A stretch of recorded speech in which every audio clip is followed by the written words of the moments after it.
It was a small summer BBQ party with a few of our closest friends sitting in the backyard enjoying the view of the bay. I have never been sociable, did not enjoy company, easy laughter, comfortable communication that happens between friendly couples. This was all so new to me, and I have to admit that I loved it. All thanks to my wonderful wife, Sue. We have a large outdoor cooking table where Sue and I prepared the food before putting it on the coals. She was preparing a huge salad, and I was busy with the chicken. "Have you heard that Bill Davis has moved?" Annie, one of the wives, gossiped. Our guests sat on the terrace in the backyard. Dale, Annie's husband, trimmed and seasoned the steaks. Marie, the youngest in our small group, was mixing some kind of salad dressing. Rabbit food, not my favorite. Her husband, Mark, sat on a stool and watched what was happening. I couldn't blame him. 3 bikinis were worthy of attention. My wife, Sue, laughed. "Nothing surprising. I heard that he has been cheating on her for more than a year with one of the office workers." She rolled a couple of cherry tomatoes onto a heavy oak cutting board. "Do you know what I would do if I caught him cheating?" she asked, grinning. She took out a meat hammer and hit a couple of tomatoes with it, smashing them to pieces. The ladies laughed, as did I. Dale said, "Ow," which caused more giggles and quite a loud laugh from me. Annie looked at me. "Do you think this is funny?" she teased. "Yes. Anyone who walks to the left deserves what awaits him." I was working on cutting up some chicken and decided to try and join in on the fun. "This is what happens if I catch someone cheating," I said, and picked up the chicken by the legs, twirling the carving knife between my fingers and over my palm, in my best Benihana style. The razor-sharp knife sparkled in the sun. I lifted it high and then chopped down the center of the chicken, between the legs, and with a satisfying thud, I cut the chicken in half, driving the blade about 1.5 inches into the cutting board. I didn't get the laugh I was expecting, although both Annie and Marie giggled. Well, I've never had a good sense of humor, and in 2 quick movements, I carefully cut 2 other chickens in half to make them easier to grill. I laid out the chicken halves and realized that it had become completely quiet. Sue looked pale and abruptly dropped what she was working on and walked back into the house. The group dispersed, and only Marie and I continued to work alone. "It looks like no one was funny," I muttered. "Damn, I can't communicate." "I was," Marie giggled, pouring homemade dressing into the decanter. "I don't know what came over them. She started it." I wiped the halves dry and added salt and pepper. I love simple things, always have. It's surprising that my life became so difficult, even though I didn't complain. As I already said, I have never been the life of the party.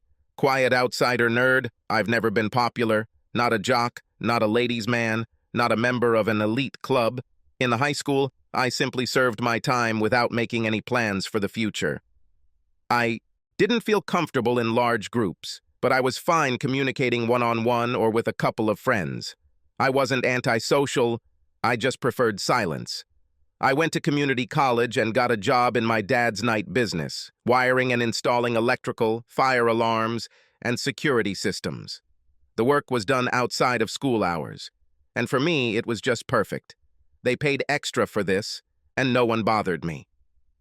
A few months later, I had to fill out some paperwork and learned that I had received clearance to perform installation work for a large government contract. My father already had clearance, and apparently this made it easier to get mine. It was a pretty miserable job. I spent half my time in the ceiling running cable ducts through the walls. I pulled bundles of cables through non-standard holes, spent hours marking everything and calling connections. It didn't bother me much.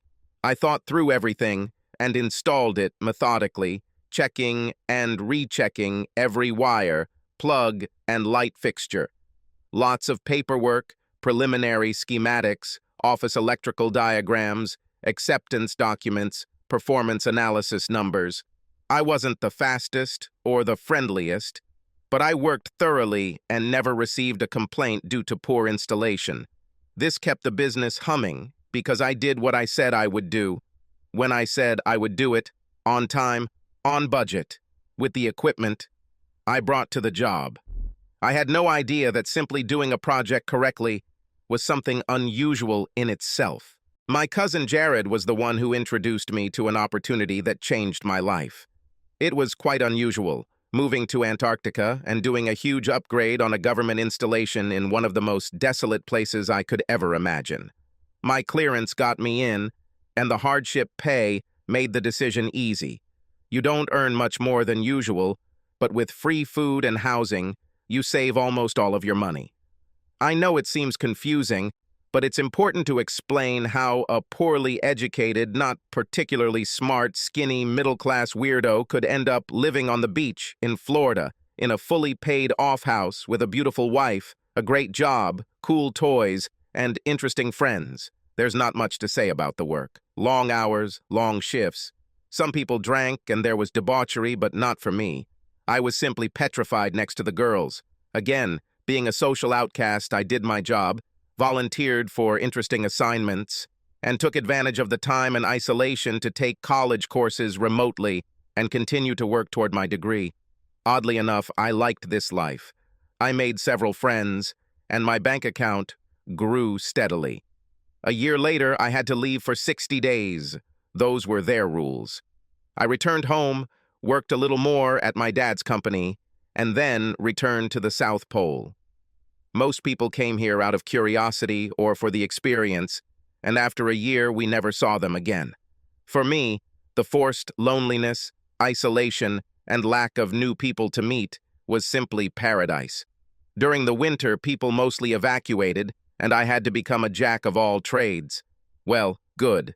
To kill time, I studied, played sports, and in my free time learned all sorts of strange things from those who were ready to teach them to me. I mean, I had a lot of free time. A lot. And I had to keep myself busy. For some time, I became interested in magic tricks and constantly carried a deck of cards and coins with me. I loved improvised stunts where I performed magic tricks using whatever I could get my hands on. I liked tricks with rubber bands, ropes, and threads. No one has yet explained to me that magic is the last straw when it comes to women, the ultimate sign of despair. One of those guys who worked there for a short time taught me to play the guitar. Nice guy. Patient. He even sold me his old Martin when he left. He said he wouldn't survive another season. After he left, I learned from a burly Hawaiian guy that the ukulele is a hell of a lot like a guitar, but it's easier to play and much more compact. I've already played pretty well on it. Thanks to YouTube, I had no shortage of instructors after he left. In the second winter, when free time became too much even for me, I began to practice martial arts. Not widely known, but eskrima, from a funny little Filipino of indeterminate age. The nicest guy I've ever met, and he always smiled. He was already part of the contingent of scientists when I first met this group, and we were together for 3 years. I never became really good at it, but I enjoyed the pole exercises. More precisely, Yantokami. Otherwise, you could get a beating from Master Kano. I enjoyed practicing the kata. Master Kano always joked that I would rather become a shoguru than win my first sparring match. I became friends with one of the Japanese chefs and persuaded him to teach me their cool technique of cutting food with a knife. Fun, but risky. For almost a year, I constantly wore patches, even using dull blades. One day, just for fun, he spent a few minutes teaching me how to throw them with and without spin. I got carried away and set up a 60-120 tray at the end of my room and marked out the spacing for 1, 2, and 3 spins. Often I would leave until late at night, until someone started complaining about the noise. In winter, there were few people, so there was no one to complain to. I simply completely destroyed the first 2 sets of knives. I've always been dexterous. I could spin basketballs and dinner trays on my finger, flip pens back and forth around my thumb, and roll a coin between my fingers. Whenever I had a free minute, I took out the cards and practiced lifts, fake shuffles, one-handed picks, turns, and passes. All this was part of my repertoire of card tricks. If not cards, then an old Zippo lighter, which I used to do various spins, slaps, and clicks. When no one was around, I twisted the knives or twirled the bali song. I don't know why I always liked to hold something in my hand while absent-mindedly polishing a technique, but it became a habit. Because of her, I always carried a deck of cards, a Zippo lighter, a butterfly knife, and a pair of custom tactical throwing knives that I used for both spinning and throwing practice. I had just finished cutting up chickens and was just sitting on the veranda. Sue was showing off her wedding anniversary gift from me, a new ring that matched her engagement and wedding rings. Neither Marie nor Annie had seen him before. The engagement one had a diamond solitaire. The engagement one was made of plain gold. The anniversary ring featured an arch of diamonds that wrapped around the single larger diamond on the engagement ring. I remembered the old 3-ring rope trick that Diamond Dave taught me. I walked over to my parasol, took out my bali song, and with a couple of moves, cut off a piece of the tension cord. It looked about the right length. At the same time, I was replaying in my head the routine pattern that is always necessary for a good trick. By this time, I had already attracted their attention and extended the rope. "Sue," I said, "put the engagement ring on the string." She looked confused, then smiled at the crowd and put it on the end. I showed that the rope was one continuous piece, hiding all traces of my deception. About a third of the way down, I tied a knot around the ring and asked Marie to check it. "What are you doing, Trey?" asked Marie. "I'm demonstrating something," I teased. I handed the other end of the rope to Sue again. "Your wedding ring, please?" She took it off her finger. "You know I don't like to take it off," she said quietly. "You won't have to anymore," I told her with a wink. Her hand shook as she put the ring on the rope. She loved this ring. I loved her for that. I tied a fake knot in it, this time in the middle, once again showing it to others, and asked Annie to check it too. Another magician's little secret. Involved the audience. As soon as she finished, I let go of the knot and took the wedding ring in my hand. That's the whole secret. Everyone thought that the action was still ahead, but the most difficult thing had already happened, and when they least expected it. When their eyes burn my hands later, it will be too late. "Anniversary ring?" I asked Sue. "What are you getting at, Trey?" she asked. I realized that during the year of living together, I had not shown her a single trick of mine. No wonder she was confused. "Be patient, honey." She put the third ring on the rope. I tied it with a flourish, then leaned across the table towards the guys. "Let's check it out," I said. While I was handing them the rope, I was already placing the previously removed engagement ring under a napkin in front of them. My body blocked it out perfectly, and now everyone has become part of the trick. Diamond Dave would be proud. Leaning back in my chair, I began to speak. "Sue, I hope you know what these rings mean to me." I picked up the engagement ring, a large solitaire still attached to the left side of the rope. "Promise," I said, showing it. I discreetly twisted the ring, turning it backwards. A simple, ordinary semicircle. I showed it, making it clear that it was an engagement ring.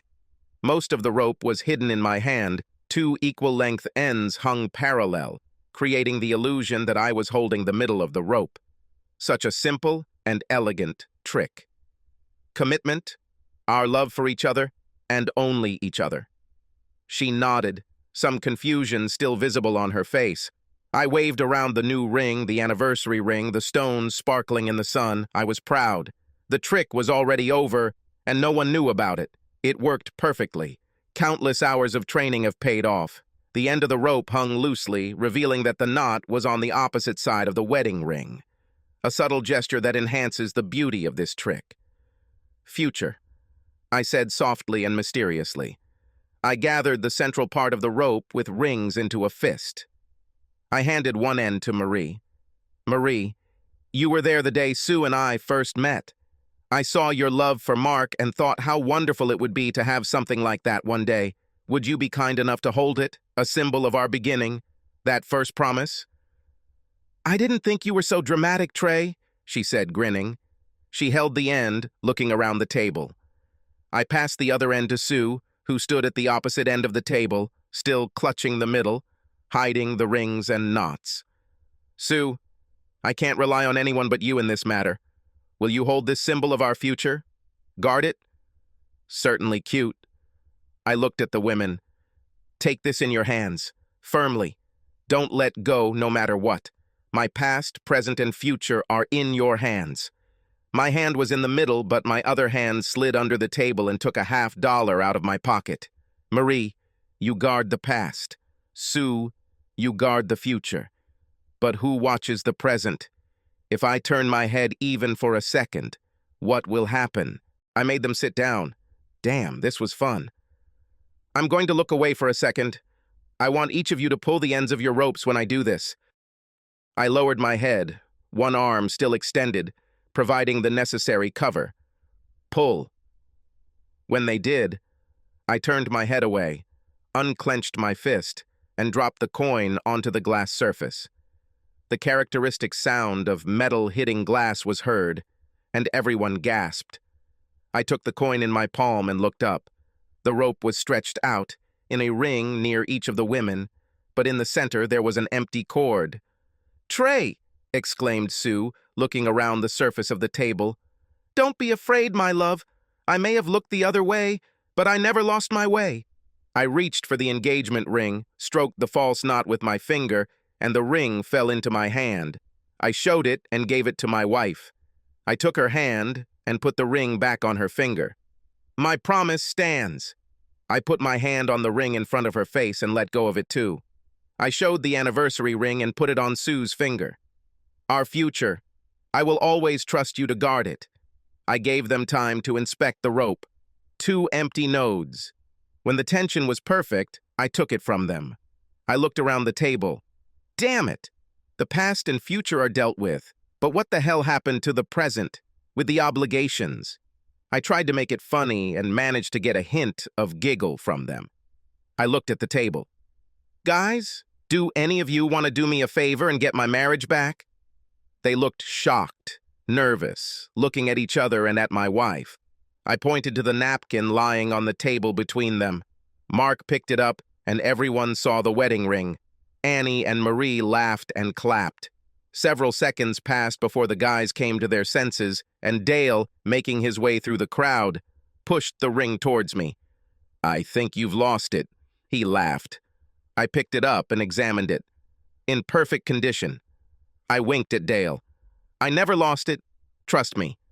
I handed it to Sue, and she could barely get it onto her finger. It was shaking so much. I took her hand. "It was just a trick, Beauty.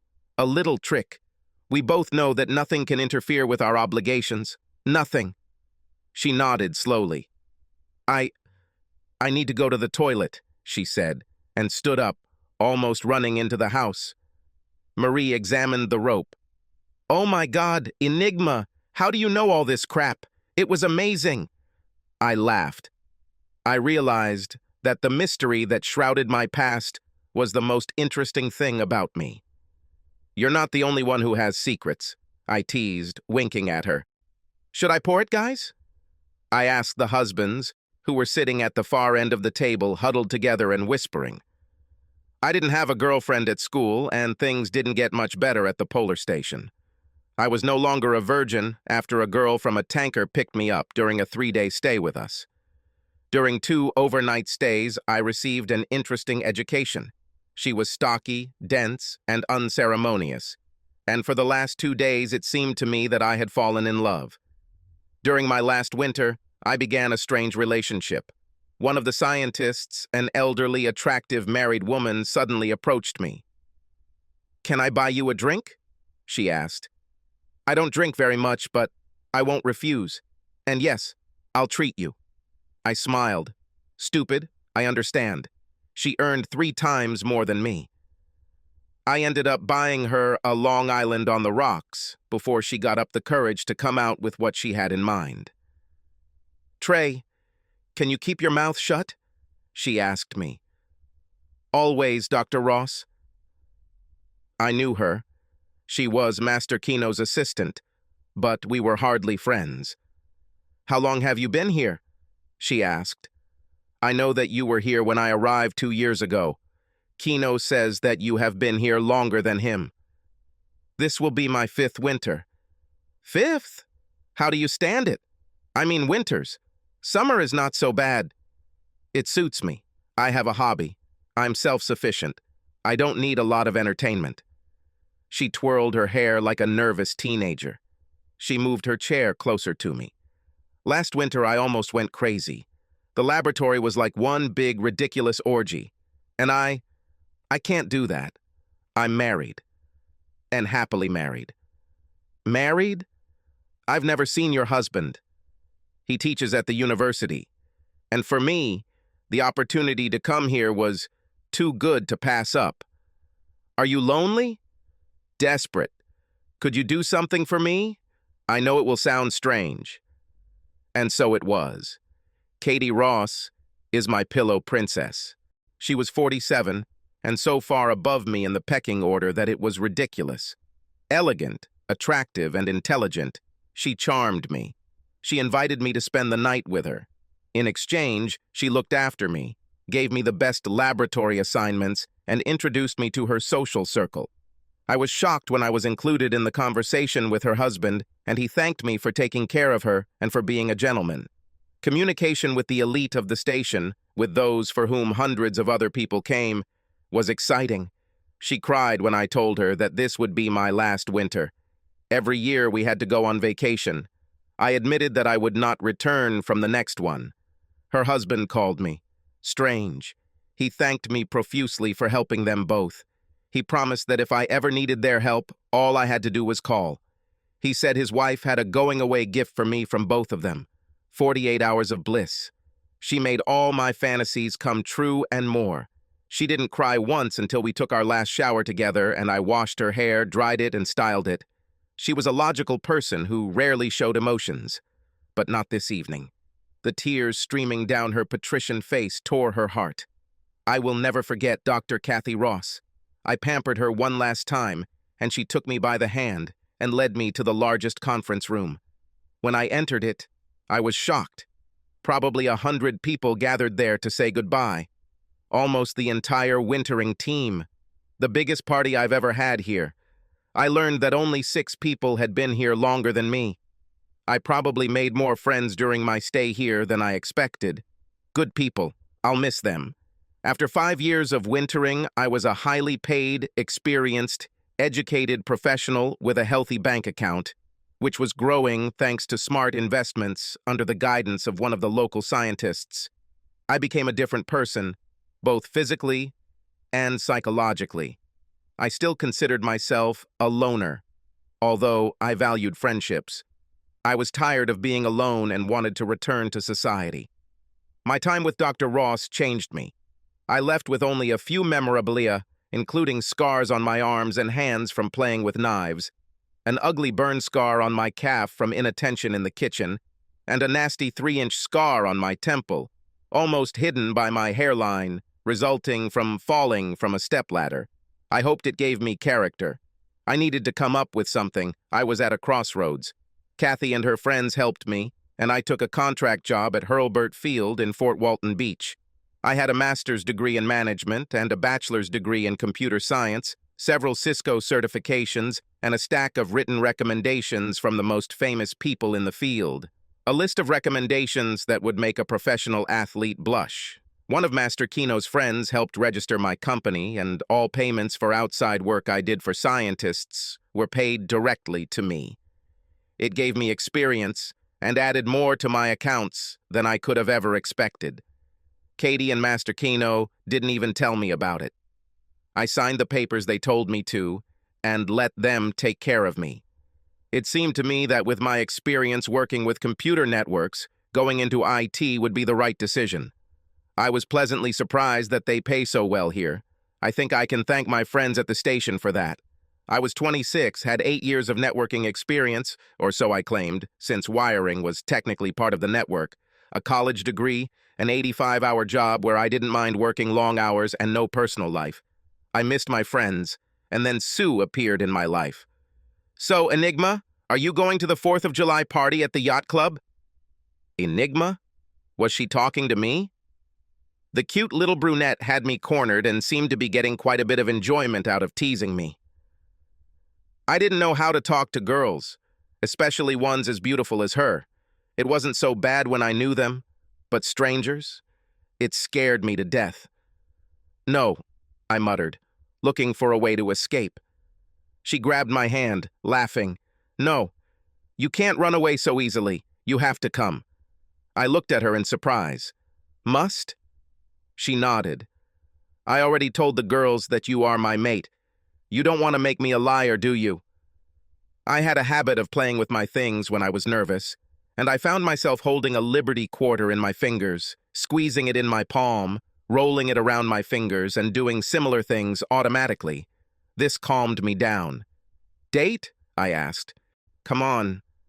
I know you need to date. You can't keep your secrets forever. We're going, that's all. She put a piece of paper in my hand. Pick me up at noon. Don't be late. By the way, we'll bring my famous German potato salad, so no motorcycle. Pick me up in your gorgeous Vetti. Yes, I had a Corvette. A '69 Stingray convertible, black, with a 7-liter engine. My first car. One of the drivers was moving overseas, and I got it for next to nothing, just $24,000, less than I would pay for most new cars. I also had a '72 Moto Guzzi 850 GT that I fell in love with at first sight. For $4,000, he became mine. It's good that we are located next to several large military bases. Great used cars at reasonable prices can always be found for sale. I figured that in 5 years I had saved up most of my salary, which I nearly doubled through smart investments and side hustles. I was making good money. I deserve a few toys. I rarely drive both cars. They were collector's items, so most of the mileage was on my 11-year-old F-150 pickup. 3 great vehicles for less than the cost of one new, feature-rich extended cab truck. My father didn't raise fools. Well, maybe except for one thing. I stayed on the grill and the others eventually went back to the backyard. Our house was a favorite gathering place, and it was because of the yard. We were right on the bay, and there were only 30 meters of Bermuda lawns between the house and the water. We had a dock where my little Triton boat with 2 Yamaha 300 engines was tied up. Several large amber trees provided shade in the summer. The nearest tree trunk was 12 meters from the terrace where I was grilling. I know this for sure. Accurate to the centimeter. When I was setting up the grill for myself, I practiced my longest throws from there into a big, thick board that I hung from a tree. The perfect 5-turn throw is the longest I throw regularly. The chicken is ready, I said to Sue, who was chatting with other girls while sipping margaritas on the porch. It seemed that she had already come to terms with my little trick. I thought she would like it better. I've never been able to get it right. The men walked to the pier, and on the way back they stopped to talk under a tree. Dale and Mark were playing with the cheap throwing knives I had left at the target. It was funny to watch. Half a dozen throws from a distance of about 3 meters, and not one stuck. This was the perfect distance for a simple throw with one spin, or even no spin. I'll go down and call them, said Sue, getting up and walking towards the steps. Don't worry, I'll get their attention, I replied. She frowned. No need to shout. I'll just be there for a second. I won't. Sit and finish your drink. I took out my favorite throwing knife and, making sure that they were at a distance of 1.5 meters from the trajectory, leaned back and made a strong throw. A successful throw, it stuck almost in the center. I practiced enough to always hit the target, but the chance of the knife sticking was 90%. Hitting the bullseye was, at best, 1 out of 10. He entered with a loud thud, and their heads swiveled as if on hinges, both stepping back. I heard their wives laugh. I picked up half a chicken on one of the knives. The supper is ready. Marie came over with a tray, and I began to place the chicken on it. Where did you learn to throw like that? She asked. Abroad. To pass the time, I explained. Will we ever find out what you did there? She grinned. You know the rule, I teased. Even after almost a year, she still asked every time we saw each other. I know. You would love to tell me, but you'll have to kill me. If I have to kill a beautiful girl like you, it will break my heart, I told her with a wink. There was no exit. I examined the Corvette in detail and folded down the canvas roof. The original seats were in storage, and I replaced them with fabric seats with new upholstery, so I wasn't too worried if I had to return in wet bathing suits. I was wearing surf shorts and a tacky Hawaiian shirt, a parting gift from my ukulele instructor. At 11:55, I parked at the apartment whose address Sue had given me. She came out with a large tray covered in foil just as I was about to approach the door. I opened the trunk, helped her put the potato salad in, and turned around and found myself in her arms. She kissed me quickly. "That's a start. You won't be too nervous and you'll kiss me goodnight when you drop me off. First date, so a kiss is all you'll get, but I can promise it'll be a good one." She winked at me and climbed into the passenger seat. I was stunned. I had no idea how to deal with a girl like Sue. I closed the trunk and got into the car. "How old are you?" she asked when I started the big 7-liter engine. 26. "Really? Where did you get such cool toys?" "I saved up money." "And it seems like a lot." I felt uncomfortable with this direction of the conversation. "Enough." She leaned back, letting her hair down. Who would doubt that?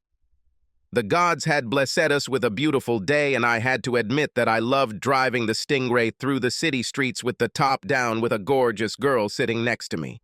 We were constantly being stared at. "Damn, I look good in this car," Sue laughed. "I should be mad at you for making me wait so long to ride." "Sorry," I said, not knowing what kind of answer was required from me. "No problem, handsome. I'll let you make it up to me." She turned in her seat. "I'm one man's girl, mister. And when other girls start trying to get their claws into you, remember, you came with me and you'll leave with me. Got it? You understand perfectly well what I mean. I know how you act, just not with me, okay? No games on the side. I won't tolerate this." No games on the side? Every time she opened her mouth, it put me in an even more difficult position. "None. Of course, you will flirt and all that. I can hardly stop it since you are in public. But that's all. If you ever paw at one girl, it will be the last time you see all this," she said, opening her robe and showing me her exquisite body in a bikini. She giggled. "Watch the road, Enigma.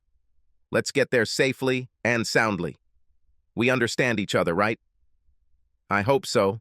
Yes, I think so." She was like a leech. We arrived at an outdoor party. There were about 30 people with friends and spouses. From the moment I took her potato salad, she grabbed my arm and walked around me like some visiting celebrity. I only knew half a dozen of them by name, but I was quickly introduced to everyone. Someone shoved a beer into my hand, and when it was empty, they replaced it. I had no idea what the hell was going on. I met the girls, and Sue took over. "We, of course, had options, but what kind of fun would it be without you?" she explained. "Options?" I asked, still in complete confusion. She lowered my head and quickly kissed my cheek. "Don't be like that," she pouted. "Next time we will go with your company. I already told them that we will come." "Next time?" "Yes, I promise I will make amends." She made a face for her friends, and they giggled. "Spit it out, Enigma. What were you really doing abroad? And no more nonsense about being on an iceberg in Antarctica," asked the giggling redhead. Sue just jumped. "Special operations, Aaron. No brainer." Crap. I worked in the special operations building. They must think that I belong to them. The truth is, I have no idea what these guys do. Although working on their computer systems, I figured I had the clearance to find out if I wanted to. True, I never thought about it. It was like a scientific organization. I did my job, they did theirs. OSP regularly invited Green Berets, Navy SEALs, and other special operations forces to train. I have dealt with many teleconferencing and training infrastructures. This is probably what caused the confusion. "Where did you get this scar?" asked the tall blonde, leaning forward and running her finger across my forehead. I felt Sue tighten her grip on my hand. "Fell," I explained.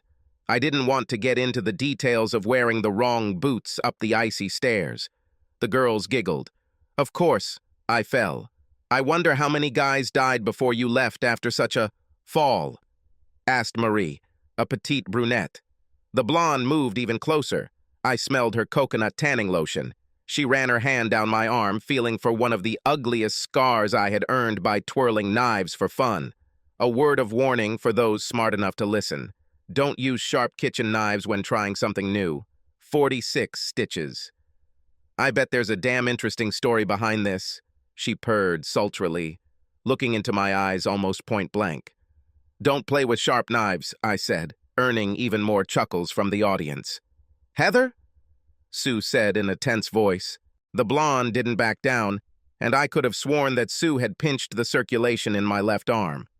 I bet you're good with a knife, Heather said. To tell the truth, I wasn't bad. I pulled out my balisong and started with some basic spins, then a zen flip into a cherry picker, finishing with a trebuchet exit. Yes, not bad, although Master Kino always swore that for me, style is more important than substance. All the girls took a few steps back, including the blonde. They looked at me as if I had grown a third eye. What? Do you always carry knives with you? Even on the beach? Aaron asked. Basically, I answered. Sue intervened. Come on, Aaron. Do you think that a guy like Mystery will ever be unarmed? Apparently not. Aaron shook her head. We need to talk, Sue said to her friends, pulling me by the hand. She pulled me down towards the water, then turned and practically jumped on me, pulling my head down and kissing me deeply. God, it was so cool. If I had been wearing panties, they would have been wet. I liked the kiss. I'm not going to deny it. I leaned over and kissed her again, as she didn't seem to mind. After a few seconds, she pulled away. Enough, Enigma. Otherwise, I'll seriously disgrace myself. Why do you call me Enigma? I asked. She looked surprised. Isn't that your nickname? I asked Margie who you were, and she said so. Margie. Not surprising. She calls everyone Mr. She has a problem with my last name, Eulalia. Too many vowels, she says. I wonder what she would think of my buddy Amama. She calls me Mr. E for short. Just call me Trey, okay? Trey, that is 3003? Damn, she was weird. Yes, how 3? Wow, this is so cool. What do you want to do now that we've introduced you? I wouldn't mind eating, I replied. I don't even doubt it. We need to maintain our strength. Let's go. I'm sure they will feed you. Few people had eaten yet, but she sat me down at the table and returned with a plate. You have to tell me what you think of my potato salad, she said proudly. At least a third of the plate was covered with her signature dish. A couple of minutes later, she returned with a plate for herself, and the table began to fill up. Her girls quickly joined in, and Marie placed a plain brown bottle in front of me. My husband brews our own beer. He wants you to try it. I looked up, and she pointed to one of the guys standing by the refrigerator. I raised my beer in a silent toast. 3 guys raised their bottles in my direction, almost synchronously. Do you mind talking to him a little later? Marie asked nervously. He's from Building B. Of course, if you want. She smiled widely, leaned over, and gave me a quick kiss on the cheek. God, you are the best, she said quietly. Because I'll drink her beer and talk to her husband? I was beginning to think that this crowd was too strange for me. Sue's potato salad was damn delicious. That's what I told her. You're not just saying that, she asked. No, I don't do that. If he sucked, I would say so. He's really good. The smirk on her face threatened into tear, the corners of her mouth. I should have guessed. You don't have to pretend too much, do you? I laughed. I'm a simple guy, Sue. God knows. She held out her fork and took a piece of sausage from my plate. You seem to like taking risks, I teased. I was even proud of myself. I felt much more comfortable around her and even her friends, even if they were weird. Her hand stopped. Sorry, I'll bring you more, she said. Crap. My humor always went down like a lead balloon. I was just joking. You can help yourself to my sausage anytime. I heard giggling from across the table and saw Sue blush. I wasn't sure this was possible. Only later did I understand what I said. Oh God, he's blushing, Aaron whispered, and I'm sure I blushed even more. After the meal, Sue left me with the guys, including Marie's husband. Mark, he said, holding out his hand. Trey, I replied, shaking his hand. Thank you for the beer. Let me know if you want more. I have a supply. I looked into the refrigerator at his feet. There were probably 4 left there, and next to them were several empty bottles. One is enough. It would be wrong to take them all. No, I'm serious. Please, someone has to drink them, right? Thank you, I agreed, although in fact I would have preferred Guinness. Mark grinned and introduced me. The guys seemed more normal, talked about normal things, and didn't ask me stupid questions. Well, they almost didn't ask. Dale, a tall, dark, blonde man, looked at the women. Sue, right? Some people are lucky. How are our girls compared to your last station? Prettier, younger, and not so serious, I honestly admitted. Most of those female scientists had no better sense of humor than I did. I heard more laughter at this party than during my year on the ice. All the guys laughed. Yes, I can imagine, said Mark. It's pretty quiet here compared to what's going on out there, I guess. A lot more blondes and redheads, I added. Typical male chatter. Wow, worth loving the good old USA. I'm Neil, said the third guy, picking up his bottle. I noticed he was drinking Bud. I'll drink that, I said, raising my bottle. The guys looked at each other, raised their beer bottles, and touched glasses with mine. Respect, Mark said quietly. They seemed like good guys. I took a sip from my bottle and remembered my father's favorite toast. May you have the memory to know where you have been, foresight to know where you're going, and the intelligence to know when you're going too far. No offense, Enigma. Mark looked at me nervously. Grievances? I laughed. Of course not. Here's to new friends then, I said, stepping back. You can call me Trey. God, I always felt like I was saying something wrong. He nodded quickly. Here's to new friends. Thank you, Trey. We ate at a table outdoors, and my unfortunate prank with the throwing knife seemed to be forgotten. We all laughed at Dale's stories. Damn, I wish I was half as interesting. However, I didn't do even a tenth of what he did. As usual, I kept pretty quiet and just listened. The drinks flowed freely, and no one felt much pain. Sue was clearly tipsy, in her cheerful, flirtatious mood. I liked it. This almost always meant hot sex. She was amazing. Have you ever regretted giving up your old life? Mark asked. Rarely, I answered him. You know, most guys don't last more than a year. I lasted 5 years. Only 6 guys lasted longer. That's more than enough for any man. 5 years? Said Dale. Damn. So you're happy with the boring beach life now? Perfect. Sun, sand, good friends, and the best woman a man could ask for, I replied. The best woman? Sue grinned. Where is she? I'll rip her eyes out. Stupid. You are the only woman for me. Remember that first barbecue? How did I take you for the first time? Of course. Best. Day. The best. No games on the side. That was your condition. You will never have to worry about me. I am the only man, just like you are the only woman. I was a little surprised when she dropped her glass. She apologized and got up to get a rag. When she returned, she cleaned up after herself, then walked over to where I was sitting. She looked upset. What happened, beauty? It's just a little mess.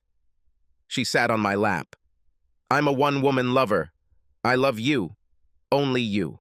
No one else means anything to me. You know that, right? Of course, you are mine, and I am yours. Everyone knows this. I looked around the table. Isn't it? They looked at me strangely. Of course, everyone knows that, Mark said hastily. Only yours. Dale nodded like a doll. I hugged her and felt her trembling. Are you feeling well? She nodded. Only you, Trey. I swear, you have to believe me. I know, relax. Let's just enjoy each other, okay? She kissed me quickly and then ran back into the house. Her bladder appeared to be the size of a shot glass. I admit it. I had a better time at the 4th of July party than I expected. I stopped drinking after the second glass of Mark's beer, switching to soft drinks. When you drive a sports convertible, you're setting yourself up for trouble. I wasn't going to drive drunk.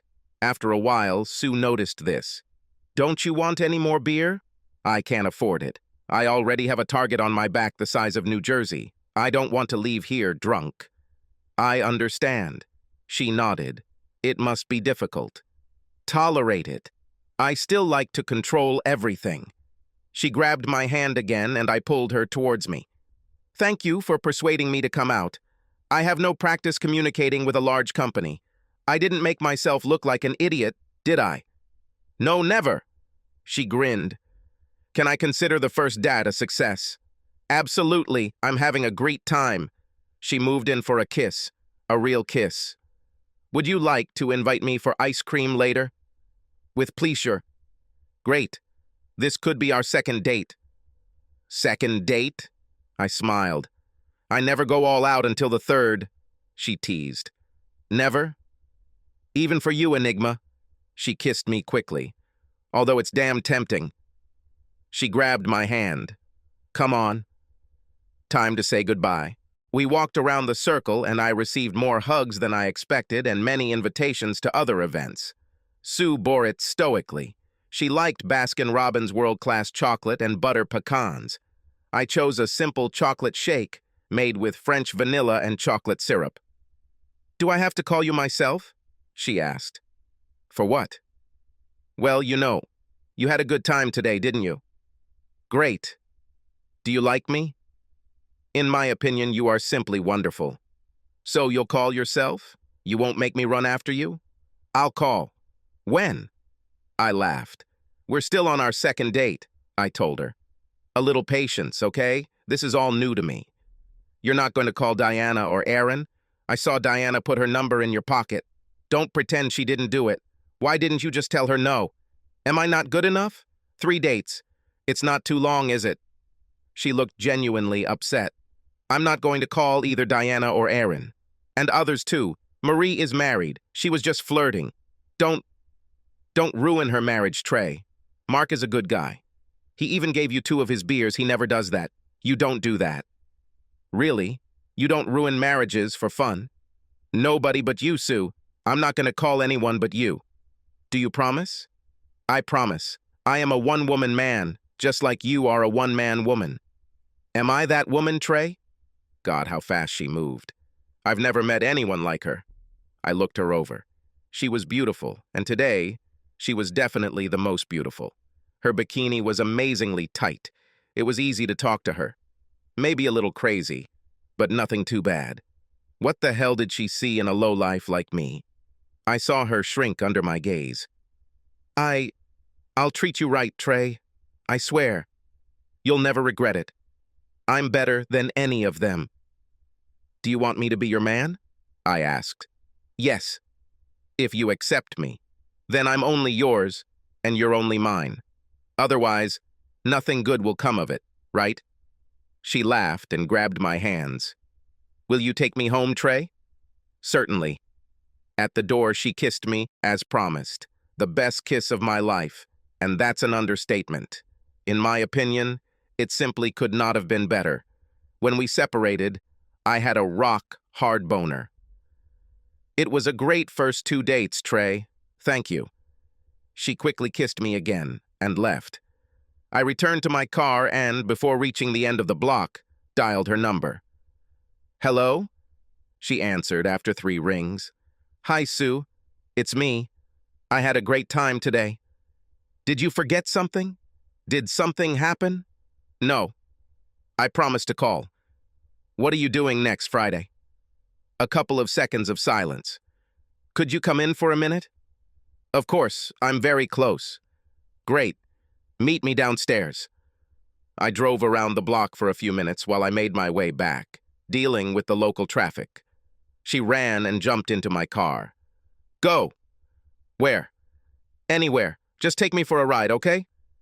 Definitely crazy. I went to the water. It was already dark and the fireworks were just starting. Can we watch the fireworks for a while? She asked. Of course. Do you want to go down and walk along the beach? With pleasure. Do you mind? Not at all. We spent an hour watching the fireworks at each end of the beach. We walked hand in hand, not talking about anything except the pyrotechnic show. I let her set the pace and direction, and the conversations were still going on when we got back to the car. "Will you take me home?" I laughed as I opened her door. "Your carriage is waiting for you, my lady." I walked her to the door and received another kiss. "Thank you for my third date," she said, smiling shyly. "Will I seem too intrusive if I invite you for coffee?" "No, I think that would be very kind." "That girl from the tanker? Someday I will have to find her and thank her. She was quite assertive and didn't hesitate to tell me how she liked it." We were together for 2 days, most of which we spent in bed. I was also indebted to Dr. Kathy Ross. She became convinced that there was one thing I could do very well. Very, very good, judging by her moans. Their training was very successful. After 3 dates, Sue didn't mind going all out, even if all 3 happened within 10 hours. An hour later, she was shaking. She deserved at least half a dozen. God, that was strong. Now I know what you can do if you want. Did you feel good too? I can be better. You were beautiful. Best of all. Better? Do you think so? I'm just an amateur. The best for me. Now, exactly what I need. She smiled, climbed onto my chest, and kissed my neck. If you need it again, I hope you remember who to come to. I can be what you need if you give me a chance. Consider that you got it, I whispered, wondering if one more time would be enough for me. Since then, we have been together. We got engaged 3 months later. We got married less than a year later. We spent almost 4 months searching for the perfect home, and when we found this one for sale, I knew it was the one. It needed some work, but that never bothered me. When I paid cash for the house, Sue was dumbfounded. "How can you afford this?" she asked.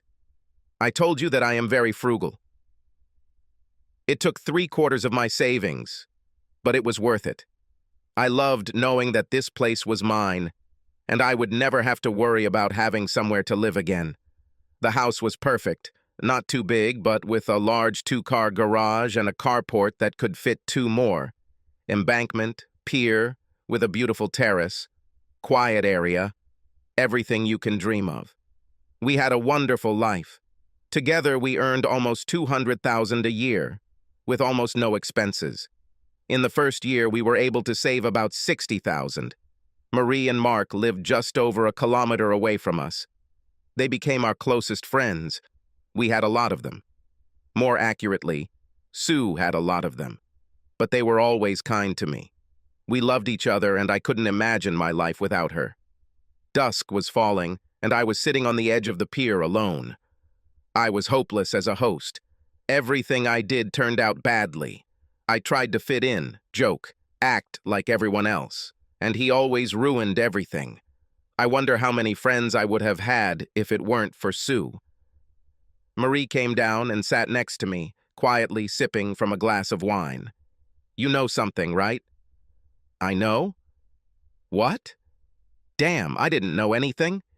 Even how to organize a party." I didn't answer. She looked over her shoulder, and I followed her gaze. My wife and both husbands seemed to be arguing. "She loves you, you know. It's not too late." "Too late?" She looked at me, and I saw that her eyes were wet. "Don't, Trey, please. You've done enough. Everything stopped. And it wouldn't have led to anything anyway. They were stupid, but you have to forgive them." "Forgive them?" I asked, perplexed. Why the hell should they be forgiven? If anything, I should have been the one to apologize to them for ruining yet another party. "Please, for my sake, you are better than them. You must stop torturing them. You have already shown everyone everything." She grabbed my hand, squeezing it tightly. "I love him. He's an idiot, but he's my idiot, and I don't know what I'd do without him." "There are a lot of idiots around," I muttered. "Me included. I know. I'm so sorry. I suspected, but you knew. It was obvious. God, how could they be so stupid?" She snapped. "Everyone knows that you are the last person in the world worth messing with." "Everyone knows." I chuckled and sighed. "That's for sure." She took my face in her hands and looked into my eyes. "No, nobody knows. It's our secret. You stopped it. Now you have to let it go. Please, I'm begging you, Trey. Leave it this time. For me. For all of us. She learned a lesson. They all learned. If they screw it up again, I'll help you bury the bodies. Please, stop, will you? Damn it. I couldn't figure out why the hell she was so upset. It was unpleasant for me to see her in this state. I generally hated seeing any woman upset. This was my weakness. Of course. For your sake, Marie, I told her. She burst into tears, hugged me. Her arms were like steel hoops. I tried to calm her down by stroking her hair. I'm very sorry, I said. My father taught me this. With any woman who cries 90% of the time, I'm sorry was a great start. She pulled away, and I felt her lips press against mine for a moment. God, we don't deserve you. None of us. Never apologize to me, Enigma. I don't deserve you, I grinned.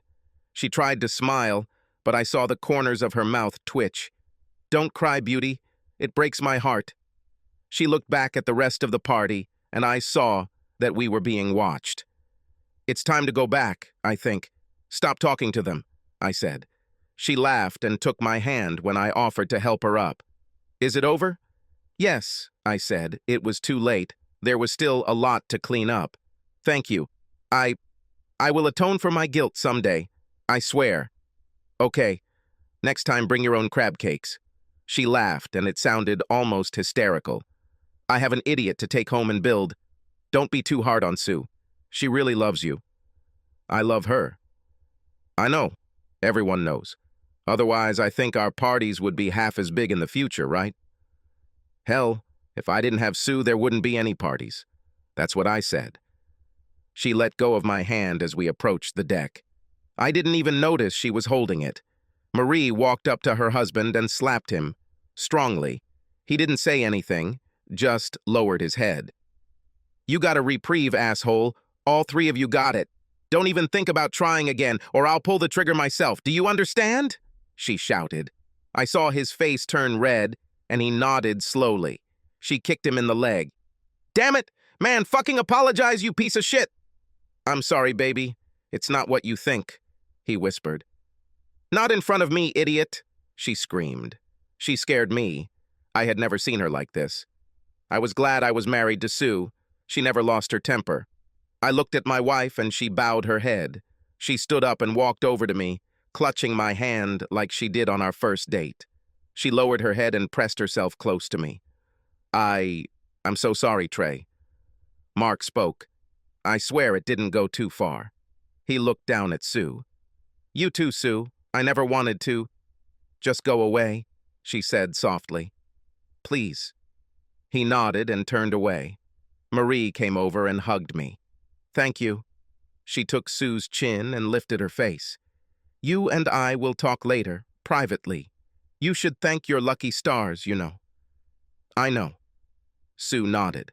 Annie looked as confused as I did. Dale? He looked like he was waiting for the other shoe to drop. Marie stared at him. What are you waiting for? Monogrammed invitations? He shook his head nervously and slowly walked towards us. He moved as if his legs were lead. Dale was a tall guy. He stopped a meter away from us. Sorry, dude. It was stupid, we know.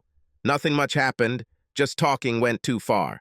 If you can forget about it, then I swear to God, you'll never have to worry about anything like that again. I swear. He was shaking. Please, dude, whatever you do, I will understand. But I have a wife and children. They are not to blame for anything. I looked at Annie. She was almost as good as Sue. I tried to smooth over the awkward situation. A beauty, not a wife, I said, winking at Annie. God, do you really think I don't know this? I must have been out of my mind when I got involved in this. He muttered something, and I let him ramble on until he stopped, staring at me. Is this the price, my Annie? I felt Sue grab my hand. How about next time I provide meat? And Annie, dessert? He looked at me and his wife. My Annie for dessert? He stuttered. He was acting strange. Yes, let him bring his amazing marble cake and we'll be even. Best cake I've ever eaten. This girl was a genius when it came to baking. Dale's eyes opened wide.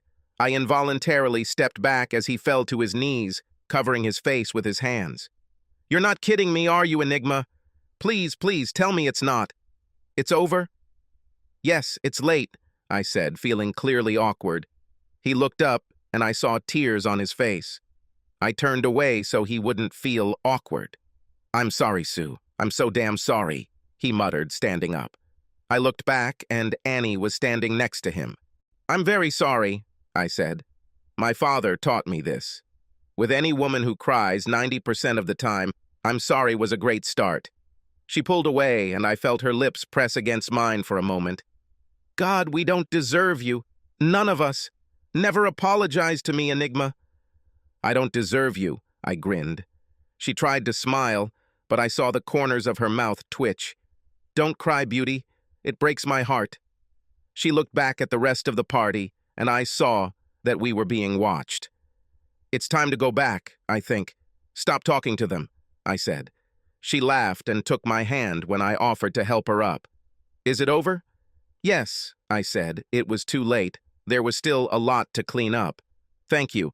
I will atone for my guilt someday. I swear. Okay. Next time, bring your own crab cakes. She laughed, and it sounded almost hysterical. I have an idiot to take home and build. Don't be too hard on Sue. She really loves you. I love her. I know. Everyone knows. Otherwise, I think our parties would be half as big in the future, right? Hell, if I didn't have Sue, there wouldn't be any parties. That's what I said. She let go of my hand as we approached the deck. I didn't even notice she was holding it. Marie walked up to her husband and slapped him, strongly. He didn't say anything, just lowered his head. You got a reprieve, asshole. All three of you got it. Don't even think about trying again, or I'll pull the trigger myself. Do you understand? She shouted. I saw his face turn red, and he nodded slowly. She kicked him in the leg. Damn it! Man, fucking apologize, you piece of shit! I'm sorry, baby. It's not what you think, he whispered. Not in front of me, idiot, she screamed. She scared me. I had never seen her like this.